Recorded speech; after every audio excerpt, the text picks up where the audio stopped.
안녕하십니까, 권희람입니다. 오늘은 저번 주에 부산 다녀온 이야기를 하려고 합니다. 저는 부산에 우편물을 가지러 부산 우체국을 방문했어야 했었는데요. 한 달 전쯤 우체국 집배원 아저씨로부터 등기 우편이 있다는 문자를 받았습니다. 그래서 저는 그 집배원 아저씨 핸드폰으로 전화를 해서 거기에 사람이 없으니 우편을 받을 수 없다라고 말씀드렸고요. 그러니 그 집배원 아저씨께서는 그러면 발송처로 반송을 시키겠다라고 이야기를 하셨습니다. 그래서 저는 그렇게 해주시면 고맙겠습니다라고 말씀을 드리고요. 발송처인 그러니까 재개발조합에서 보낸 우편물이었거든요. 재개발조합 측에 전화를 해서 우편물이 받을 사람이 없어서 우편물이 반송이 될 텐데 그거를 지금 제가 사는 저 부천으로 보내주실 수 없냐고 이렇게 물어보니 재개발조합 누군지는 모르겠지만 그 여자분께서 친절하게 기꺼이 그렇게 해주시겠다고 고맙게도 말씀을 해주셔서 그렇게 하기로 했습니다. 그런데 한 달이 다 돼 가는데 우편물이 안 와서 재개발조합에 전화를 하니 그분이 기억을 하고 계시더라고요. 자기는 그 우편물이 반송되면 부천으로 보내려고 봉투까지 주소까지 적어놓고 책상에 놔두고 있는데 우편물이 오지 않고 있다라고 이야기를 해서 제가 우체국으로 다시 전화를 해봤습니다. 우체국에서는 확인해 보더니 그 우편물은 등기기는 하지만 수치가 안 되면 그냥 폐기하기로 계약이 된 우편물이라 이야기를 하셨고요. 그래서 그거를 반송을 할 수는 없다라고 이야기를 하셨습니다. 그래서 제가 거기에서 아니 그것만 좀 반송해 주세요라고 말씀드리기도 좀 뭐하고 해서 그러면 제가 직접 찾으러 가겠다라고 말씀드리고 토요일 날 찾으러 갈 수 있냐고 물어보니 우체국은 놀지만 자기 부서는 사람이 있으니 토요일 날 찾으러 와도 된다라고 말씀을 하셔서 토요일 날 이제 내려가기로 했습니다. 그리고 재개발조합에 전화를 해서 우편물이 이러이러해서 반송이 안 될 테니 그래 기다리지 마시라고 고맙다고 말씀드리고 전화를 끊었습니다. 그래서 저는 토요일 날 부산을 내려갔어야 됐는데요. 그때 여자친구는 부천에서 할 일이 있었고 또 부천 우리 아파트 하자보수 관계로 좀 방문하는 분들이 있어서 그분들 때문에 집에 있었어야 될 상황이라서 여자친구는 집에 있었습니다. 그래서 저 혼자 갔다 와야 될 상황이었는데 저는 자가용으로 가고 싶었습니다. 먼 거리라 힘들더라도 자가용으로 운전하는 걸 좀 좋아하는데요. 여자친구는 제가 좀 속도도 내고 하니 위험하다고 대중교통을 이용해 가라고 해서 저는 그래서 대중교통으로 갔다 오기로 했습니다. 부천에서 부산 내려갈 때는 비행기를 타고 가기로 했고요. 올라올 때는 KTX를 타고 올라오기로 계획을 잡았습니다. 부천 집에서 김포공항까지 거리는 그렇게 멀진 않은데 교통편이 한 번에 가는 전철이라든지 버스가 없고 중간에 갈아타야 되는 그런 길이라서 시간도 1시간 정도 걸리는 상황이라서 택시를 타기로 했고요. 아침에 비행기 출발 1시간 반 정도 전에 좀 미리 일찍 나왔는 것 같습니다. 집 앞에서 택시를 타고 김포공항까지 갔는데 택시 기사분께서 70세 넘으신 분이셨고 남자분이셨는데요. 손님들한테 말을 많이 하는 잘 하시는 스타일의 기사분이셨습니다. 그래서 저는 처음에 기사분께서 말씀을 좀 하시길래 제가 귀에 꽂고 있던 이어폰을 빼고 그분 이야기를 잘 들어봤습니다. 정법 공부를 통해서 남의 이야기를 잘 듣는 것이 굉장히 중요하다는 것을 알게 되었고요. 제가 그런 부분에서 굉장히 부족한 면이 많아서 최근에 와서는 남의 이야기를 잘 듣는 노력을 좀 하려고 하고 있습니다. 잘 되지는 않습니다만은 어쨌든 택시기사분께서 말씀하신 이야기를 잘 들었는데요. 그분은 좀 사회에 대해 불만이 좀 있으셨습니다.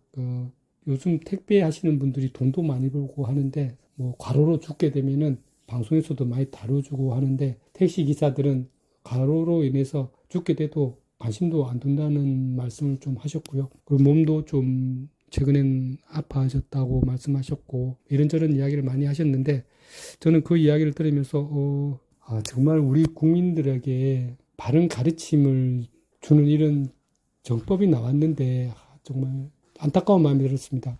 왜 어려워지고 왜 아프고 왜 불만을 하면 안 되는지에 대해서 다 이해되도록 모든 사람이 이해되도록 설명되고 또 그렇게 하면 어떤 일이 벌어지는지 자연의 원리에 대해서도 설명되어 있는데 자연의 이치를 알고도 그게 거슬려서 행동하는 인간은 없다고 말씀을 하셨는데 좀 안타까운 마음이 들었습니다.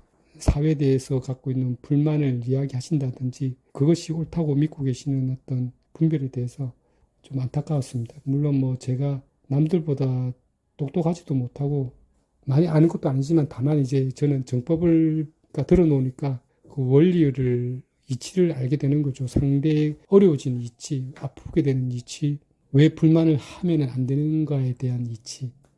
그런 이치에 대해서 설명을 해드리고 싶었지만 실제로 제가 표현할 수 있고 말할 수 있는 능력이 너무 부족해서 당연히 뭐 시도도 하지 않았습니다. 제가 워낙 말하는 실력이 부족하다 보니까 이렇게 유튜브에 지금 이렇게 이야기하는 것도 제 말하는 실력을 좀 키우고 공부하기 위해서 하는 면도 있습니다. 어쨌든 저는 그분한테 뭔가를 해드리고 싶었는데 갑자기 생각나는 게 제 지갑에 정법 명함이 있었습니다. 그래서 그 정법 명함을 저분한테 드리자 혹시 저분이 그것을 보고 유튜브에 올려져 있는 정법 강의를 찾아 들으실 수도 있지 않겠는가 하는 마음에 명함을 전달해 드렸고요. 그분이 받으셨고 유튜브에 정법 강의가 있다는 것도 알아들으셨습니다. 그러면서 저한테 물어보시길 이걸 들으면 뭐가 좋냐고 물어보시길래 제가 거기서 대답을 잘 해드려야 됐는데 뭐 곧 내릴 때도 되고 또 말솜씨가 없어서 제대로 대답을 못 해드린 게 좀 안타깝습니다. 그래서 저는 뭐 내릴 때 인사 잘하고 내렸습니다. 비행기를 타고 부산 내려갈 때는 제가 그때 감기가 좀 걸려 있어서요. 비행기 안에서 기침을 조금 해서 사람들한테 불편을 좀 끼쳐서 그게 좀 미안했습니다. 부산에 내려와서는 모처럼 부산에는 무인 경정철이 있습니다. 사상까지 무인으로 가는 경정철인데요. 그거 타고 갔다가 거기서 집까지는 또 지하철 타고 갔어야 됐는데요. 집 부근에 가서 우체국 들려서 우편물을 받고요. 집으로 올라가서 집을 좀 살펴보고 쓰레기도 약간 정리하고 집에서 좀 앉아서 쉬다가 다시 부산역으로 향했습니다.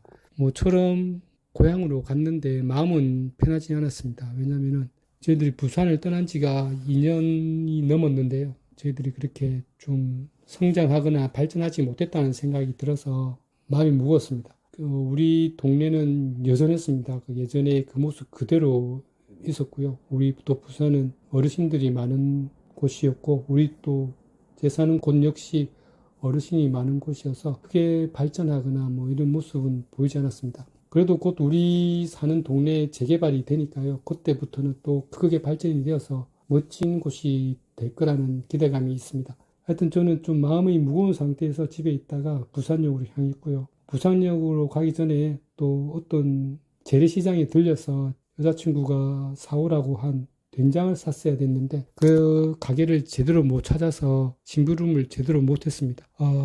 저는 조금 둔한 면이 있어서 그런 부분에 실수가 많은데요. 실수 없이 정확히 일 처리를 할 수 있는 그런 사람이 되고 싶습니다. 그래서 지금도 노력 중에 있고요. 뭐 태권도도 마찬가지고 정법 공부도 마찬가지고 제 자신을 발전시키기 위해서 뭐 열심히 노력하는 건 아니지만 정말 발전시키고 싶고 변화시키고 싶고 좀 뛰어난 인간으로서 제 자신을 변모시켜서 사회에 도움이 되는 사회에서 바른 일을 할 수 있는 그런 사람이 되고 싶습니다. 바른 분별력을 가지기 위해서 공부를 하고 있고요. 노력이 부족하지만 그래도 노력하려고 노력하고 있습니다. 그런 사람이 되고 싶고요. 또 그런 사람이 되어야 할 거라 생각합니다.